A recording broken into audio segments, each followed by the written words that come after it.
வணக்கம். ஆகாஷ்வாணி புதுச்சேரி செய்திச் சுருக்கம் வாசிப்பவர் ஆதவன். தாவர வகைகளை பாதுகாப்பதற்கான சட்டம் முதலில் இந்தியாவில்தான் இயற்றப்பட்டதாக மத்திய வேளாண் அமைச்சர் திரு சிவராஜ் சிங் சௌஹான் இன்று புதுடெல்லியில் நடைபெற்ற நிகழ்ச்சி ஒன்றில் பேசினார். தாவர வகைகள் மற்றும் விவசாயிகள் உரிமை ஆணையத்தின் நிறுவன நிகழ்ச்சியில் கலந்து கொண்டு அவர் மேலும் பேசுகையில், விதை பாதுகாப்பிற்காக வழங்கப்படும் 15 லட்சம் ரூபாய் நிதியை விவசாயிகள் பயன்படுத்தி விதைகளை பாதுகாக்க வேண்டும் என்றும் 30,000க்கும் மேற்பட்ட நெல் விதைகளை இந்தியா கொண்டிருப்பதாகவும் பெருமிதத்தோடு குறிப்பிட்டார்.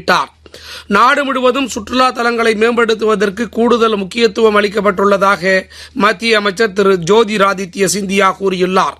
இன்று திரிபுராவில் சுற்றுலா மேம்பாட்டு திட்ட பணிகள் குறித்து அதிகாரிகளுடன் ஆய்வு மேற்கொண்டு மேலும் அவர் பேசுகையில், திரிபுராவில் சுற்றுலா வளர்ச்சிக்கு ஏராளமான வாய்ப்புகள் உள்ளதாகவும் இதனை அதிகாரிகள் முழுமையாக பயன்படுத்திக் கொள்ள வேண்டும் என்றும் அமைச்சர் கேட்டுக் கொண்டார்.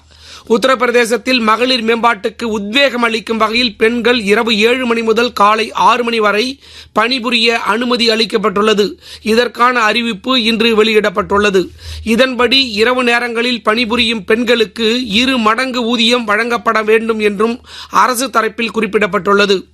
புதுச்சேரி அவனி கலை பண்பாட்டு சங்கத்தின் தொடக்க விழா இன்று மாலை 5 மணி அளவில் புதுச்சேரி கருவடிக்குப்பம் காமராஜர் மணிமண்டபத்தில் நடைபெற உள்ளது.